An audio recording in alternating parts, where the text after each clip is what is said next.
মানুষের স্বভাবগত যে সমস্ত মন্দ দিক আছে, যেগুলোর ঊর্ধ্বে ওঠার জন্য মানুষ চেষ্টা করা উচিত, সে বিষয়গুলোর মধ্যে থেকে একটা হলো অহংকার। এই অহংকার, এটির কারণে পৃথিবীতে বহু মানুষকে আল্লাহ তাআলা বেইজ্জত করেছেন, লাঞ্ছিত করেছেন, অপমানিত করেছেন, দুনিয়াতে নগদ শাস্তি দিয়েছেন, আখিরাতের শাস্তি তো আছেই। অহংকার পতনের মূল। এই প্রবাদ সৃষ্টি জগতে সবার আগে যার মাধ্যমে আল্লাহ তাআলা বাস্তবায়ন করেছেন, আমাদেরকে দেখিয়েছেন, তার নাম হলো ইবলিস।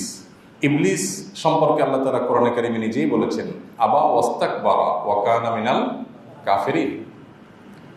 আল্লাহ রাব্বুল আলামিন যখন তাকে আদমের সম্মানে সিজদা করতে নির্দেশ করেছেন, তখন সে অহমিকা প্রদর্শন করেছে এবং অহংকার করেছে। সৃষ্টি জগতে প্রথম অহংকারের অপরাধ যে সম্পাদন করেছে, এই অপরাধ যে সংগঠন করেছে, তার নাম হলো কি? ইবলিস। এই অহংকারের পরিণতি কি ছিল সেটা নতুন করে বলবার প্রয়োজন নেই, আমরা সবাই জানি। ইবলিস ফেরেশতাদের নেতৃত্বের আসনে ছিল। তাকে তার ইবাদত বন্দেগীর যে ইতিহাস ছিল, তার ইবাদত বন্দেগীর যে গুণাবলী তার মধ্যে ছিল, সুদীর্ঘকাল পর্যন্ত আল্লাহর ইবাদত বন্দেগীতে মগ্ন থাকার পরও যখন ফেরেশতাদের সরদারে, ফেরেশতাদের শ্রেষ্ঠত্ব এবং নেতৃত্বের আসনে সে ছিল, দীর্ঘকাল পর্যন্ত ইবাদত বন্দেগী ভালো কাজ করার পরও যখন অহংকার করেছে এবং অহংকার করে বলেছে, খালাকতানি মিন নারিন ওয়া খালাকতাহু মিন তিন, আল্লাহ আমাকে আগুন থেকে সৃষ্টি করেছ, আর যার সম্মানে সিজদা করতে বলছো তাকে সৃষ্টি করেছ মাটি থেকে, কেন আমি তাকে সিজদা করতে হবে? এটা তো আমার সাথে যায় না। তার কাছে কেন ছোট হইতে হবে? তার সাথে কেন সামনে কেন মাথা নত করতে হবে? তার সাথে আমার এত সম্মান প্রদর্শন করার কি আছে? সে কে আর আমি কি? এই অহমিকার কারণে ইবলিসের পরিণতি কি হয়েছে সেটা আমরা সবাই জানি। আল্লাহ রাব্বুল আলামিন তাকে জান্নাত থেকে বহিষ্কার করেছেন, আল্লাহর রহমত থেকে বিতাড়িত করেছেন। এজন্য শয়তানকে যে শয়তান বলা হয়, এই শয়তান শব্দের অর্থই হলো আল্লাহর রহমত থেকে বিতাড়িত। রাজিম শব্দের অর্থ এরকম। আল্লাহ রাব্বুল আলামিন তাকে তার অহংকারের পরিণতি সাথে সাথে বুঝিয়ে দিয়েছেন, একটুও বিলম্ব করেননি। এই জন্য উলামায়ে কেরাম এবং সালাফ খালাফ, পূর্বসূরি এবং পরবর্তীকালীন স্বর্ণযুগের স্বর্ণ মানব, আল্লাহর প্রিয় বান্দাগণ, ইসলামিক স্কলারগণ বলেন, অহংকার, দম্ভ, এটা হলো উম্মুল আমরাদ।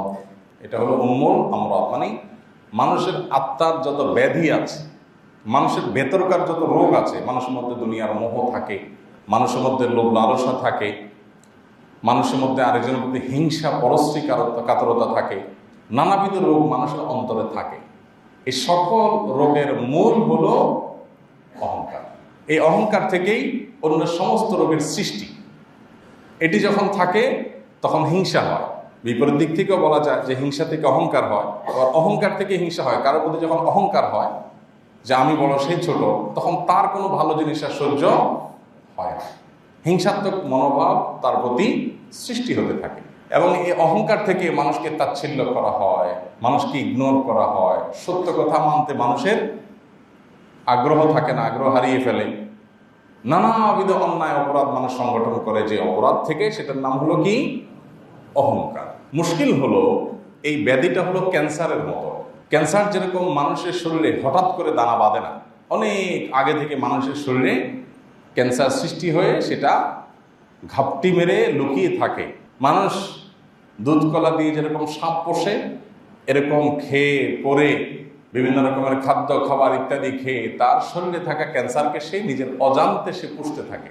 হয়তো 6 মাস, 1 বছর, 1.5 বছর, 2 বছর ক্যান্সার নিয়ে বয়ে বেড়াচ্ছে, সে জানেও না। হঠাৎ কখনো তার সিমটম শুরু হয়, ব্যথা বেদনা শুরু হয়, অসুবিধা তৈরি হয়, এরপর ধরা পড়ে যে ক্যান্সার হয়েছে। যতক্ষণে ধরা পড়ে ততক্ষণে বেশিরভাগ ক্ষেত্রে আর ট্রিটমেন্ট করার সুযোগ খুব বেশি একটা থাকে না। অহংকার এবং দম্ভ এই বিষয়টা ঠিক এরকম। অন্তরে যখন এটি দানা বাঁধে তখন আমরা টের পাই না, এবং অনেক সময় আমরা অহংকার করি বিনয়ের সুরে। দেখতে দেখা যায় বিনয়, আসলে সেটা কি? অহংকার। মনে হচ্ছে আমি ঔষধ এবং প্রতিষেধক গ্রহণ করছি, আসলে আমার শরীরে আমি রোগ বিমারি ইনস্টল করছে। ঠিক অহংকারটা অনেকটা এরকম। এই জন্য অহংকার বিষয়ে নবী করিম সাল্লাল্লাহু আলাইহি সাল্লাম, সাহাবা একরাম সবচেয়ে বেশি সতর্ক থাকতেন। সবচেয়ে বেশি আল্লাহর প্রিয় বান্দারা সতর্ক থাকেন। নামাজ, রোজা, হজ, যাকাত, জিকির, আজকার, তাসবিহ, তেলাওয়াত, উমরা, দান, সাদাকা, ওয়াজ, তারপর রোনাজারি আল্লাহর কাছে, মসজিদ মাদ্রাসা নির্মাণ, আরো বহু ভালো কাজ দুনিয়াতে আছে। এগুলো করা যতটা সহজ, নিজেকে অহংকার থেকে মুক্ত রাখা তার চাইতে বহুগুণ বেশি কঠিন। ভাইরা আমার, এই অহংকারের ব্যাপারে নবী সাল্লাল্লাহু আলাইহি সাল্লাম এত বেশি সতর্ক থাকতেন যে নবী সাল্লাল্লাহু আলাইহি সাল্লাম ছিলেন বিনয়ের সবচেয়ে বড় উদাহরণ। তার এক বর্ণনা তিনি বলেছেন, মান তাওয়াদা লিল্লাহি রাফাআহুল্লাহ। যে ব্যক্তি আল্লাহর জন্য বিনয় অবলম্বন করে, আল্লাহর জন্য যে ব্যক্তি বিনয়ী হয়, সে ব্যক্তিকে আল্লাহ তাআলা মর্যাদা বাড়িয়ে দেন, সম্মানিত করে দেন। আর অহংকার, দম্ভ এমন জিনিস যে কেউ যদি অহংকারী হয়, আল্লাহ তাআলা তার পতন অনিবার্য করে দেন, দুদিন আগে অথবা পরে। পৃথিবীর ইতিহাসে একজন দাম্ভিক, একজন অহংকারী আপনি দেখাতে পারবেন না যে তার অহংকার করতে করতে সে দুনিয়া থেকে গেছে, অর্থাৎ তার অহংকার নিয়ে যেতে পেরেছে, তার অহংকার দম্ভ চূর্ণ হয় নাই, এরকম একজন অহংকারীও দেখানো যাবে না। নমরুদ অহংকার করেছিল, আল্লাহ তাআলা তার দম্ভ চূর্ণ করে দিয়েছেন। ফিরআউন অহংকার করেছিল এবং তার অহংকার নিয়ে কোরআনে আল্লাহ একাধিক জায়গায় আলোকপাত করেছেন যে সে কিভাবে অহংকার করেছে, নিজেকে আল্লাহ দাবি করে বসে আছে। তার দম্ভ আল্লাহ তাআলা চূর্ণ করেছে। আবু জাহাল, আবু লাহাব এরা অহংকার করেছে। আবু জাহাল তো এমন অহংকার করছে যে বদরের যুদ্ধে যখন আবু জাহালকে যখন হত্যা করা হয়, মক্কার মুশরিকদের পক্ষ হয়ে যখন যুদ্ধ করতে আসে মুসলমানদের সাথে, আল্লাহ রাব্বুল আলামিন আবু জাহালের মতো দাম্ভিক, অহংকারী, এরকম একজন নিজের নেতৃত্বের, কর্তৃত্বের, শ্রেষ্ঠত্বের যে অহংকার, এটাতে যে ব্যক্তি অন্ধ ছিল, আল্লাহ তাআলা তাকে হত্যা করিয়েছেন দুজন কিশোরের হাতে, বড় কোনো ব্যক্তির হাতেও না। দুজন কিশোর, মুআজ এবং মুআওয়াজ, আপনারা অনেকে ঘটনা শুনেছেন। তারা একজন সাহাবীকে বললেন, চাচা, আবু জাহালের নাম শুনছি বহুত, কিন্তু চিনি না তাকে। আমাদের নবীকে নাকি অনেক কটু কথা বলে, অনেক কষ্ট দেয়। এই রণাঙ্গনে, এই যুদ্ধের ক্ষেত্রে সে নরাদমটা কে একটু দেখায় দেন, আমরা দুই ভাই তার হিসাবটা বুঝাই দিতে চাই। ছোট ছোট দুজন মানুষ, মুআজ আর মুআওয়াজ।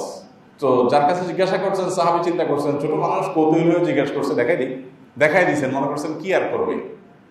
আবু জাহালও চিন্তা করছে যে আরে পোলাপান, এত বড় নেতা আমি, এত বীর বাহাদুর আমি, পোলাপান আসতেছে, আসুক না, কাছে আসতে দিছে।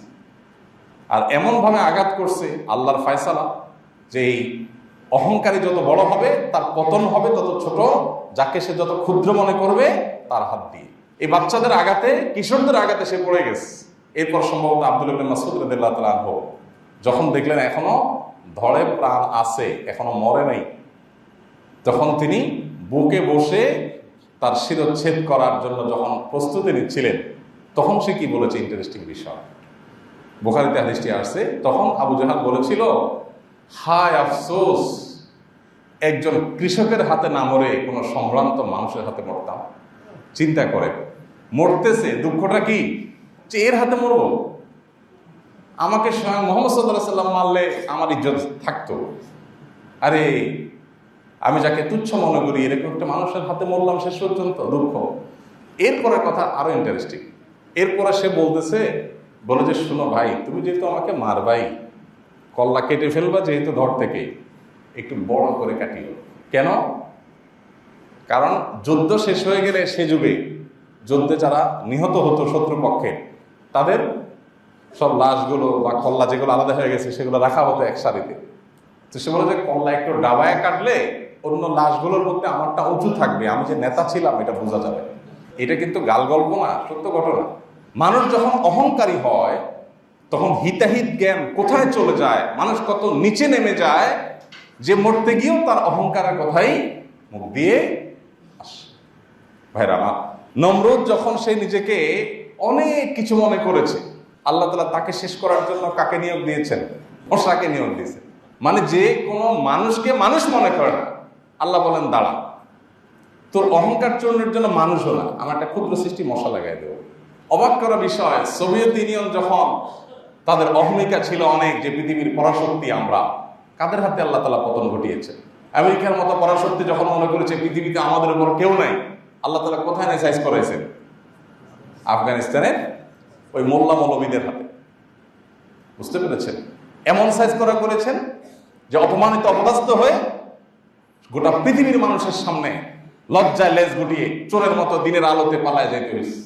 মুশকিল হলো ভাই, চেয়ারে বসায় দিলে আপনি ওই বিষয়ে বিচার কথা বলতে পারবেন, আমি বলতে পারবো, আমার চেয়ে আরো ভালো বলতে পারবেন আপনারা অনেকে। মুশকিল হলো আমরা নিজেরাই আমাদের দৈনন্দিন জীবনে আমাদের নিজেদের অজান্তেই হয়তো কোনো না কোনোভাবে অহংকারের সাথে জড়িয়ে যাচ্ছে। আল্লাহ তাআলা আমাদেরকে অহংকার মুক্ত জীবন, সত্যিকারের বিনয়ের জীবন আল্লাহ তাআলা আমাদের সবাইকে দান করুন। অহংকারী মানুষের নগদ যে শাস্তিগুলো থাকে এর ভিতরে প্রথম এবং প্রধান হলো তার দম্ভ, তার অহংকারকে আল্লাহ তাআলা চূর্ণ বিচূর্ণ করে, লাঞ্ছিত অপমান করে তারপরে তার মাথাকে নত করে আল্লাহ তাআলা ছেড়ে দেন। প্রথমে ছাড় দেন আল্লাহ। আল্লাহ বলেছেন ওয়ামলি লাহুম ইন্না কাইদি মাতিন, আমি ছাড় দিয়ে রাখি। অহংকার করো করো করো করো করতে করতে যখন সীমানা ছাড়িয়ে চলে যাও, অনেকে উপরে ওঠে। একজনকে ধরেন ছাদ থেকে ফেলে দেওয়া হবে, এখন সে যদি উপরে ওঠার সময় চিন্তা করে আমি আরেকতলা উঠলাম, অহংকারী হতে থাকে, তাহলে এইটা যেরকম তার নিজের পতনের কারণ। সে বুঝতে পারছে না যে যত উপরে উঠবে তত উপর থেকে ফেললে তার অবস্থা তত বেশি খারাপ হবে। আল্লাহ তাআলা অনেককে এরকম ছাড় দেন, 2 বছর, 4 বছর, 5 বছর, 10 বছর, 15 বছর, 20 বছর, 30 বছর, এক একজনকে এক এক ভাবে। আমরা সাধারণ মানুষ, আমরা অনেক সময় ধৈর্য হারিয়ে ফেলি। কি ব্যাপার? আল্লাহ না কোরআনে বলছেন আল্লাহ মাজলুমদের সাথে, আল্লাহ কোরআন হাদিসে না বলা আছে যে জালেমদের পরিণতি হবে, আল্লাহ লানত জালেমদের প্রতি হয়। কই? এই ফেরাউন, জালেম, অত্যাচারী, এদের তো কোনো বিহিত টিহিত হইতে দেখি না, আমাদের মনটা ছোট হয়ে যায়। তো আল্লাহ তাআলা আমাদেরকে সান্ত্বনা দিয়েছেন ওয়ামলিলাহ, আল্লাহ ছাড় দিয়ে রাখেন। ওই যে উপরে উঠায় নেন, কারণ আসারটা যত উপরে উঠবে আসারটা তত বড় হবে, তত জোরে হবে। যে উঠে সে তো টের পায় না যে আমাকে উপরে উঠানো হচ্ছে কেন, আসারটা জোরে দেওয়ার জন্য। এই জন্য ভাই, আমরা মজা নিতে খুব বেশি মজা পাই, শিক্ষা নিতে চাই না। সব কিছু থেকেই মজা নেই। একটা চোর ধরা পড়ছে, একটা ডাকাত ধরা পড়ছে, একটা খারাপ মানুষ ধরা পড়ছে, আমরা খুব মজা নেই। দৌড়ছে ফিডা, আরো জোরে মাপ। নিজে মারতে না পারলেও দাঁত খিচে শুরু করি, ভিডিও দেখতে দেখতে দাঁত খিচে এসে যায়। কিন্তু আমার নিজের অজান্তে আমিও এরকম কোনো গুনাহে, কোনো অপকর্মে জড়িত কিনা সে বিষয়ে ভাবনা করার সুযোগ আমাদের খুব হয়ে ওঠে। আল্লাহ তাআলা আমাদের সবাইকে বিনয়ী মানুষদের কাতারে শামিল হওয়ার তৌফিক দান করুন। ভাইরা আমার, আমাদের প্রিয় নবী সাল্লাল্লাহু আলাইহি সাল্লামের বিনয়ের মাত্রা কেমন ছিল শুধু একটি ঘটনা থেকে আমরা সেটা অনুমান করতে পারবো। মদিনার বাহির থেকে একজন আগন্তুক, কারোর দূত, তিনি এসেছিলেন। তিনি মুহাম্মদ সাল্লাল্লাহু আলাইহি সাল্লামের ব্যাপারে কথা শুনেছেন, তার স্তুতি প্রশংসা শুনেছেন। শুনে তার সম্পর্কে জানার আগ্রহ তৈরি হয়েছে বা কোনো বার্তা নিয়ে এসেছেন। মদিনায় আসার পর মসজিদে নববীতে গিয়ে সেই লোকটি দেখতে পেলেন যে মসজিদের মধ্যে অনেকগুলো লোক বসা। সেই লোকদের মধ্যে নবী করিম সাল্লাল্লাহু আলাইহি সাল্লাম তিনিও ছিলেন। কিন্তু সাহাবীদের সাথে তিনি যখন ঘরোয়া মজলিসে বা সাধারণ আসরে কিংবা আড্ডায় বা সাধারণ মজলিসে ছিলেন, তখন নবী করিম সাল্লাল্লাহু আলাইহি সাল্লাম ওই মজলিসে যে ছিলেন তাকে চেনা যাচ্ছিল না যে এখানে মুহাম্মদ সাল্লাল্লাহু আলাইহি সাল্লাম নেতাকে আর অনুসারীকে, উম্মতকে আর নবীকে, এটা বোঝা যাচ্ছিল না বডি ল্যাঙ্গুয়েজ থেকে। এমনভাবে বসেছিলেন সাহাবীদের সাথে। তো বাহির থেকে আসা আগন্তুক লোকটা জিজ্ঞেস করলো, মান ফিকুম মুহাম্মদ, তোমাদের মধ্যে মোহাম্মদ লোকটা কে? তখন সবাই বললো যে উনি।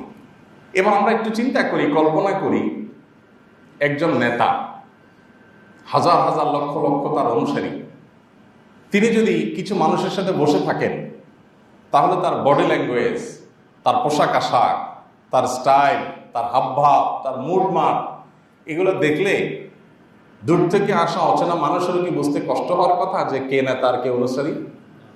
কি বলেন? আমাদের নেতারা যখন রাস্তা দিয়ে হাঁটে, সাথে মনে করেন অনুসারী 10, 20, 30, 50 যাই থাকে, এখানে নেতাকে এটা কি কারো জিজ্ঞেস করার দরকার হবে? কেন দরকার হবে না? কারণ নেতার জামাটা কড়কড়া বেশি থাকবে, নেতার শরীরটা অনেক তুলতুলা থাকবে, নেতা চলাফেরার মোড় অন্যরকম হবে। একটা ছোট বাচ্চা মানুষের বুঝতে কষ্ট হবে না যে এটা নেতা আর এটা অনুসারী, এটা নেতা ওটা পাতি নেতা ওটা চামচা, এটা বুঝতে কোনো অসুবিধা হবে? কোনো অসুবিধা হবে। কোন একটা ঘরোয়া মজলিসে যদি বসে থাকে তাহলে নেতাকে আলাদা করে চেনার জন্য দরকার হবে কোনো কষ্ট করার? কিন্তু মুহাম্মদ সাল্লাল্লাহু আলাইহি ওয়াসাল্লাম সেই মানুষ ছিলেন যে বাহিরে থেকে আসা আগন্তুক জিজ্ঞেস করে বের করতে হয়েছে যে মোহাম্মদ লোকটাকে, এমন ভাবে সাহাবীদের সাথে মিশে বসেছিলেন যে তাকে কোনোভাবে পার্থক্য করা যাচ্ছিল না। বিনয়ের এর চাইতে উজ্জ্বল উদাহরণ আর কি দিবেন? আমাদের অনেকের অনেক বাহনে চড়তে আমাদের ইগোতে লাগে। একটা ভাঙা বাড়িতে বা এখনো কমপ্লিট হয়নি এমন বাড়িতে, বা হয়তো ভালো করে টাইলস পাথর নাই এমন বাড়িতে আপনি থাকতে আপনার ইজ্জত লাগে। এরকম বহু মানুষ আমাদের সমাজে আছে। বহু মানুষ কি, ম্যাক্সিমাম মানুষ বা মেজরিটি মানুষ আমরা এরকম। নবী করিম সাল্লাল্লাহু আলাইহি সাল্লাম ঘোড়ায় চড়তে কখনো তার যেরকম অসুবিধা হতো না, আবার উঠে চড়তে যেরকম অসুবিধা হতো না, একইভাবে গাধায় চড়তেও তার কখনো অসুবিধা হতো না। তিনি তিনও বাহনে চড়তেন। সাধারণত যারা অভিজাত শ্রেণীর মানুষ তারা উঠে, ঘোড়ায় চড়ে। গাধায় সাধারণত সম্ভ্রান্ত বা অভিজাত শ্রেণীর মানুষরা, বড় লোকেরা, তারা সাধারণত চড়তো না সে যুগে। গাধা সাধারণত পরিবহন, মাল পরিবহন করার জন্য ব্যবহার করা হতো। মানুষ এটাতে চড়তে হলো গরিব দুঃখী। কিন্তু নবী করিম সাল্লাল্লাহু আলাইহি সাল্লাম ওটের পিঠে এবং ঘোড়ার পিঠে যেরকম চড়তে পারতেন, একইভাবে তার গাধার পিঠে চড়তেও কোনো অসুবিধা হতো না। আমরা অনেকেই আছি যে আমাদের এই সমস্যাটা হয়। আমার এক পরিচিত ভাই, অনেক বড় ব্যবসায়ী, আল্লাহ রাব্বুল আলামিন শত শত কোটি টাকার ব্যবসা বাণিজ্য দিয়ে রেখেছেন, অনেক বড় ব্যবসায়ী, হাজারো মানুষ তার অধীনে কাজ করে। তো ওনার বাসায় একবার দাওয়াত দিয়েছেন, আমি গেলাম। ওনার 2-3 জন গাড়ি চালক আছে, 2-3টা গাড়ি যেগুলো ওনার ফ্যামিলির আত্মীয় স্বজনদের ব্যক্তিগত কাজে ব্যবহার হয়। তো এই গাড়ি চালকদের সাথে আমাদের ভালো সম্পর্ক, চেনা জানা, আসা যাওয়া যেহেতু অনেক। তো খেতে বসছি, আর আমাকে ড্রাইভাররা বললেন, গাড়ি চালকরা বললেন, হুজুর একটা আবদার আছে আপনার কাছে। ভাই কি আবদার বলেন? বলেন যে ভাইকে বলেন, ভাই বলতে ওই ব্যবসায়ী, ওই ব্যবসায়ীর আবার নিয়ম হলো কোনো স্যার বলা যাবে না, কোনো বস বলা যাবে না। ওনার অফিসে শত শত স্টাফ, আমি কতবার গেছি গুলো শেষ করা যাবে না। ওখানে স্যার বললে ফাইন, খবর আছে, কেউ কাউকে স্যার বলতে পারবে না, সবাই সবাইকে ভাই বলবে, মালিকও ভাই, কর্মচারীও ভাই। আরো মজার বিষয় হলো ওনার অফিসের টেবিলগুলোর কোনো টেবিলের কোনো বিশেষ সাইজ নাই। পুরা বিশাল বড় ভবন, পুরা বিল্ডিং এর সমস্ত টেবিল, সমস্ত চেয়ার একরকম। তো সেখানে ভাই ছাড়া কিছু বলার সিস্টেম নাই। এদেশেও কিছু ভালো মানুষ আছে, আমরা চিনি না, জানি না, বা তাদের কদর আমরা করতে পারি না। তো আমাকে ড্রাইভার সাহেব বললেন যে ভাইকে একটু বলেন, স্যার তো বলা যাবে না। ভাই সামনে বসা, ভাইকে একটু বলেন গাড়িটা চেঞ্জ করতে হবে। এই পুরাতন প্রিমিয়াম প্রাইভেট কার নিয়ে আমরা ঢাকার বাইরে যেতে হয়, উনি গ্রামের বাড়িতে যান, উনি একজন পরিচিত প্রতিষ্ঠিত মানুষ, দেশের সম্পদ। তো উনি রাস্তাঘাটে দুর্ঘটনায় মারা গেলে, একটা বিপদ হলে কি হবে? ওনাকে বলেন একটা ভালো গাড়ি কেনার জন্য। আমরা আজ অনেকদিন ধরে বলতেছি, উনি কোনো কথা শুনতেছেন না। এই পুরান গাড়িটা চলা যায় না। তো আমি সাথে সাথে ধরলাম, ভাই ওরা তো ঠিকই বলছে, এই পুরাতন প্রিমিয়ামে কেন চলবেন না? আপনার তো টাকার অভাব নাই, একটা ভালো গাড়ি কেন কিনেন না? ঠিকই তো বলছে তারা, সেফটি, নিরাপত্তার ব্যাপার স্যাপার আছে। তো উনি আমাকে বললেন, ভাই সত্যি বলতে এই গাড়িতে কোনো সমস্যা নাই, টুকটাক সমস্যা তো সব গাড়িতেই থাকে। মুশকিল হলো আমি যেখানে থাকি এখানে নিচের সব হোমরা সমরা অনেক উনি ভাড়ায় থাকেন। ওনার নিজস্ব কোনো বাড়িও নাই, কোনো ফ্ল্যাটও নাই, কোনো প্লটও নাই ঢাকায়। শত শত কোটি টাকার মালিক, হাজার হাজার কর্মচারী, ঢাকায় কোনো বাড়িও নাই, কোনো ফ্ল্যাটও নাই, কোনো প্লটও নাই। সম্প্রতি একটা জায়গা থাকার জন্য আমরা একসাথে একটা মাথা গোঁজার জন্য একটা জায়গা নিয়েছি। সেখানে অনেক মানুষ, 20 জন মনে হয়, এর মধ্যে উনিও আছেন। সেটা শুধুমাত্র দিনই কারণে একটা শেয়ার নিছেন, তাও আমাদের সাথে। বাকি ওনার কোনো ফ্ল্যাট প্লট বাড়ি কিচ্ছু নেই। তো আমি প্রসঙ্গত ওনাকে জিজ্ঞেস করলাম, ভাই নাই কেন, সমস্যা কি? এটা ফ্ল্যাট থাকার জন্য থাকতেই পারে। উনি বললেন যে ভাই ফ্ল্যাট মালিক বা বাড়ি মালিক একটা ভাবসাব চলে আসে, অহংকার চলে আসে। এখন আমি এখানে মনটা ছোট, আমি ভাড়াটিয়া, এরা সবাই ফ্ল্যাট মালিক, এখানে এক একটা ফ্ল্যাটের দাম অনেক টাকা, নিরাপত্তার জন্য এখানে থাকি। তো আমি ফ্ল্যাট মালিক না, এই কারণে আমার মধ্যে একটা মনটা ছোট থাকে। মসজিদে আসি আমি বিনয়ের সাথে, কারণ বাড়িওয়ালারা, আমার ভাবসাব নাই। তো আমি শুনে অবাক হয়ে গেলাম। গাড়ির বিষয় নিয়ে বলতেছেন যে ভাই, এখানে সবাই খুব চকচকা গাড়ি বাইর হয়, তো সব ল্যান্ড ক্রুজার, BMW, এটা সেটা বের হয়। আমার ড্রাইভার সাহেবদের ইজ্জতের সাথে এটা যায় না, তাদের কাছে খারাপ লাগে যে তারা প্রিমিয়াম নিয়ে বাইক হয়। এই সমস্যাটা তাদের, আমার কোনো অসুবিধা নেই ভাই। এখন আপনি তাদেরকে বোঝান যে তাদের এই খারাপ লাগাটা উচিত কিনা। আমার তো খারাপ লাগে না, আমার কোনো অসুবিধা নেই, আমার চলার জন্য একটা গাড়ি হইলেই হলো। এখন আমার পাশে ফ্ল্যাটওয়ালা BMW, আরেকটা ল্যান্ড ক্রুজার, আরেকটা হয়তো আরো দামি গাড়ি, এটার জন্য আমি এটা নিয়ে চলতে যদি আমার অসুবিধা হয়, তাহলে বুঝতে হবে আমার ভেতরে সমস্যা আছে। শেষ পর্যন্ত উনি গাড়ি কিনলেন না, বহু চাপাচাপির পর সত্যি গাড়ি নষ্ট, সত্যি সমস্যা, তারপরে একটা গাড়ি কিনছেন কোন রকম, তাও মালয়েশিয়ান, ভালো কোনো দামি গাড়ি না।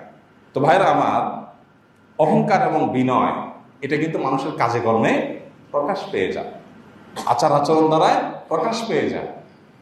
আপনি যে কোনো চেয়ারে বসতে চান না, আপনি সামনে না বসে পিছনে বসাইলে আপনার ইজ্জত লাগে, অহংকার।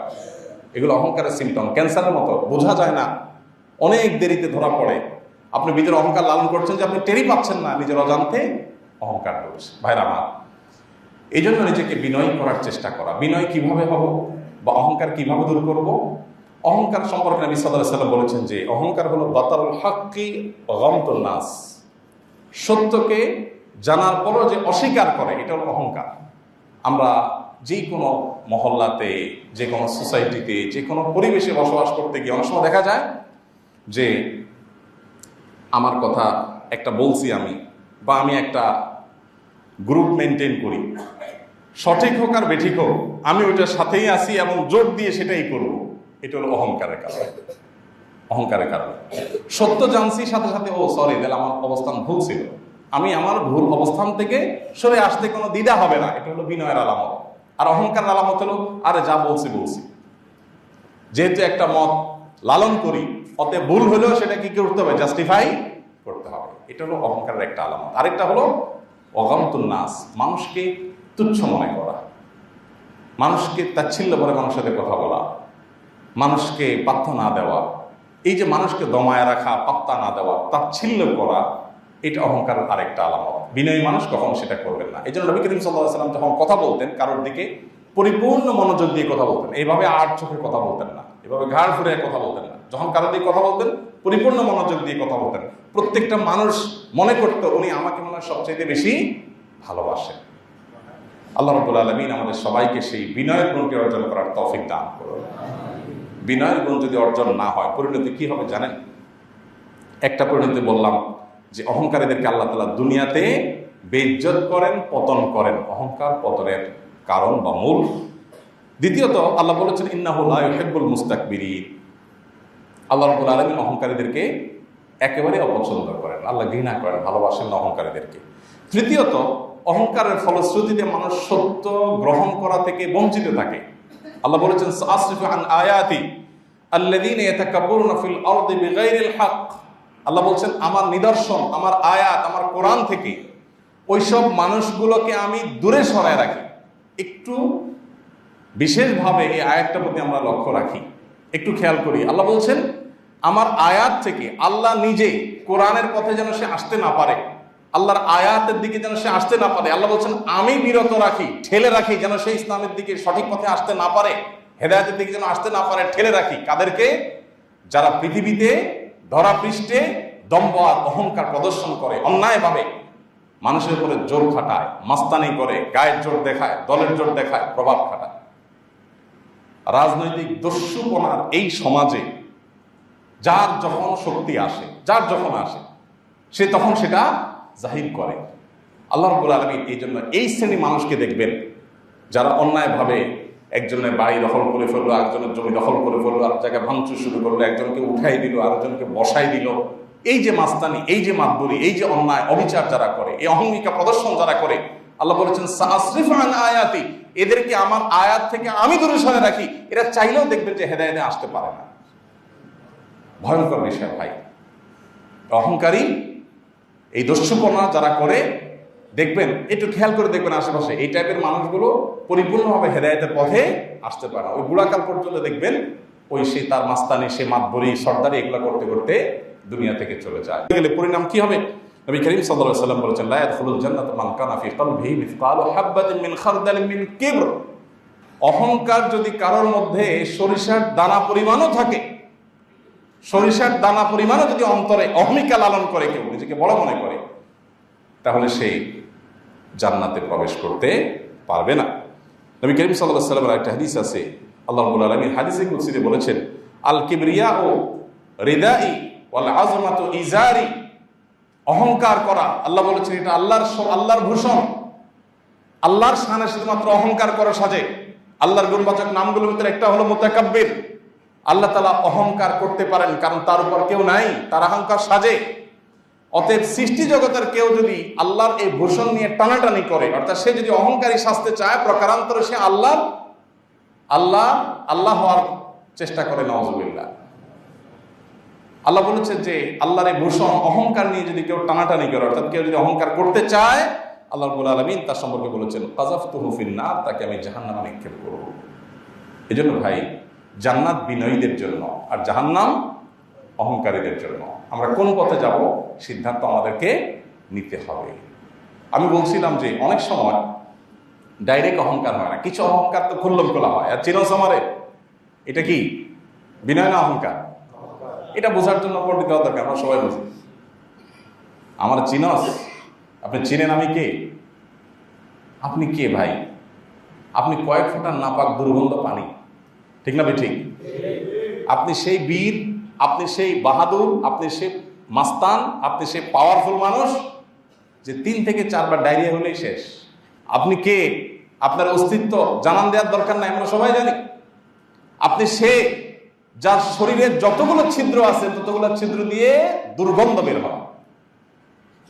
আল্লাহ রাব্বুল আলামিন মানুষকে সৃষ্টি করেছেন, সম্মানিত করেছেন যাতে মানুষ অহংকার না করে। অনেকগুলো শিক্ষণীয় বিষয় আমাদের বডিতে আল্লাহ দিয়ে রেখেছেন। মাথা থেকে পা পর্যন্ত শরীরে যতগুলো ছিদ্র আছে, নাকের ছিদ্র, কানের ছিদ্র, চোখের ছিদ্র, মানুষের মলমূত্র ত্যাগের জায়গা, শরীরের যতগুলো নাভি, যতগুলো ছিদ্র আছে। ইন্টারেস্টিং বিষয় হলো, দেখেন তো, কান দিয়ে কি বের হয়, নাক দিয়ে কি বের হয়, মুখ দিয়ে কি বের হয়, থুতু দুর্গন্ধ, চোখ দিয়ে কি বের হয়, কেতর ময়লা, নাভি দিয়ে কি বের হয়, মানুষের পেশাবের রাস্তা দিয়ে কি বের হয়, পায়খানার রাস্তা দিয়ে কি বের হয়। মানুষের শরীরের মাথা থেকে পা পর্যন্ত যতগুলো ছিদ্র আছে সবগুলো দিয়ে শুধু ময়লা, দুর্গন্ধ আর নাপাক জিনিস বের হয়।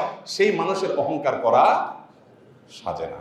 আমার বডি আমাকে বলছে তোমার অহংকার করা সাজে না, তুমি বিনয়ী হও, তুমি নিজেকে ছোট মনে করো, অহমিকা প্রদর্শন করিও না, এটা তোমার সাজে না।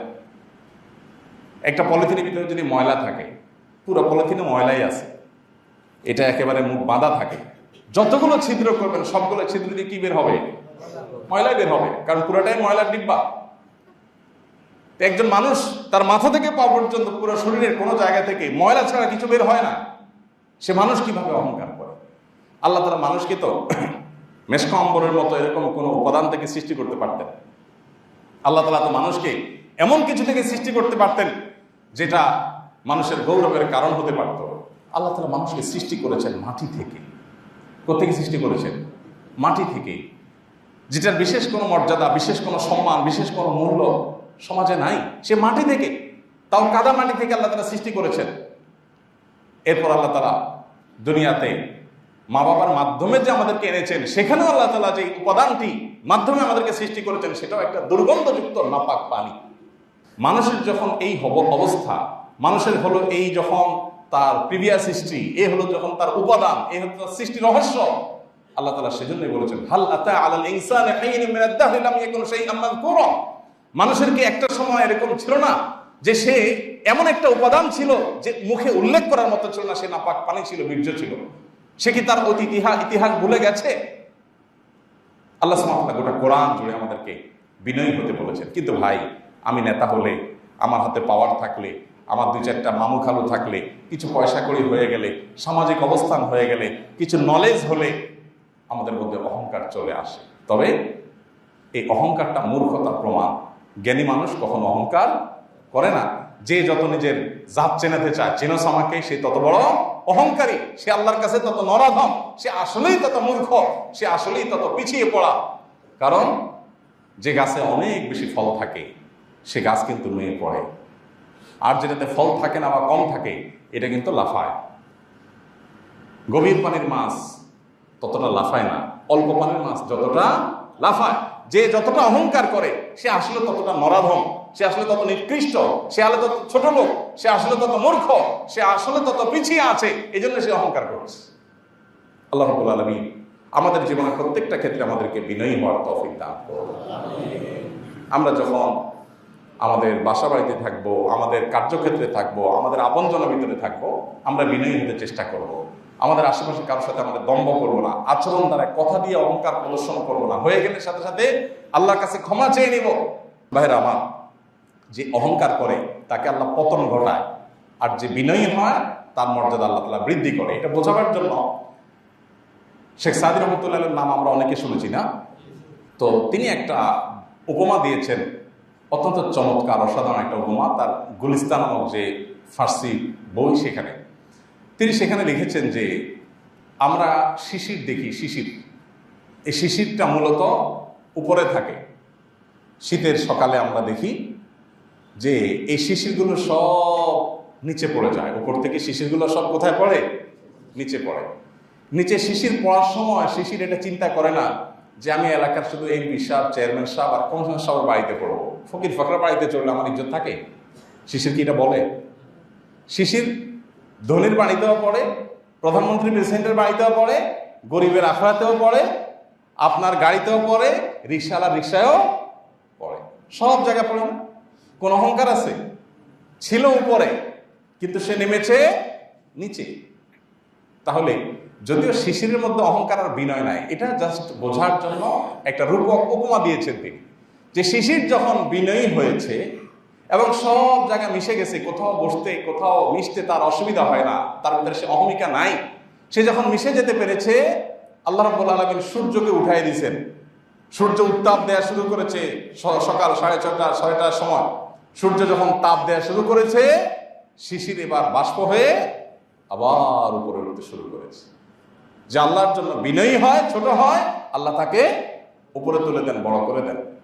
আর সমুদ্রের যে ঢেউ, এটাকে উনি উপমা দিয়ে আমাদেরকে বোঝাবার চেষ্টা করেছেন। সমুদ্রের ঢেউ যখন আসে, কক্সবাজার, কুয়াকাটা সমুদ্র সৈকতে গেলে আমরা নিশ্চয়ই দেখে থাকবো যে যখন ঢেউগুলো আসে, ঢেউ দূর থেকে আসে যে গতিতে, তাতে মনে হবে যে আজকে আর মনে হয় আশেপাশে হোটেল টোটেল কিছু রাখবে না, বোধহয় সব আজকে ভাষায় নিয়ে যাবে। অহংকারের মতো বুক ফুলাইতে ফুলাইতে আসে, আসার পর কুলের সাথে এসে আছাড় খেয়ে যাওয়ার সময় কেমনে যায় খেয়াল করছেন? একেবারে তুচ্ছ অপমানিত হয়ে যেরকম যায়, ওইরকম করে পানির সাথে মিশে আস্তে করে আবার সমুদ্রের দিকে চলে যায়। আসে বুক ফুলাতে ফুলাতে, যায় হলো বিনয়ী মানুষের বেশে। তার মানে কেউ যখন অহমিকা দেখায়, অহংকার করে, দম্ভ প্রদর্শন করে, আল্লাহ তাআলা তাকে এরকম বাড়ি খাওয়া, বেইজ্জত করে পিছনে ফেলায়। এক্ষেত্রে একই কথা প্রযোজ্য। সমুদ্রের পানির কোনো অহংকার নাই, বিনয় নাই, সে আসলে অহংকার করছে ব্যাপারটা সেরকম না, শুধু বোঝাবার জন্য বলা। আল্লাহ তাআলা আমাদেরকে বিনয়ী হওয়ার তৌফিক দান করুন। আমি বলছিলাম অহংকার অনেক সময় আমরা আমাদের নিজের অজান্তে করি, বলি, সেটা আমরা অনেক সময় নিজেরাও টের পাই না, অন্যদের কাছে নিজেকে বিনয়ী হিসেবে জাহির করি। এটা আসলে অন্তরের এই কথাবার্তা দ্বারা বা মুখের কথাবার্তা দ্বারা এটা আসলে বোঝা যায় না। অনেকে দেখবেন বলে আমি আসলে ছোট মানুষ, আমার আসলে এত টাকা পয়সা নাই, গরিব মানুষ।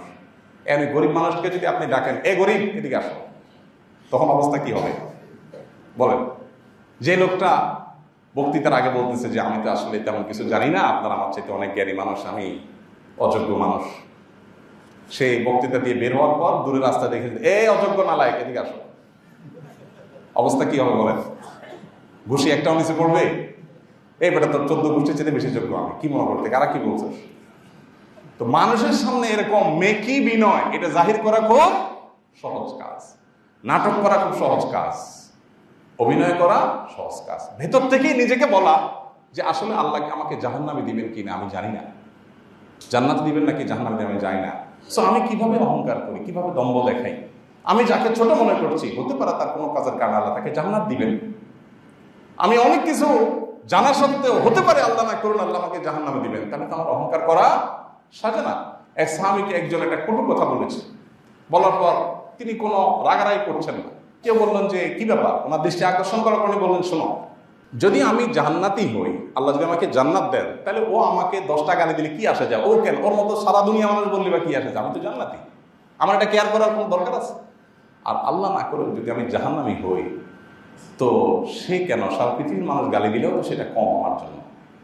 আমি তো নিজের সেটা নিয়ে টেনশনে থাকবো, তার গালি শোনার সময় নাই।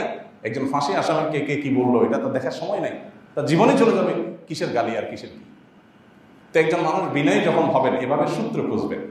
মেহমানদারিতে দাওয়াত দিচ্ছেন, মেহমান আসছে,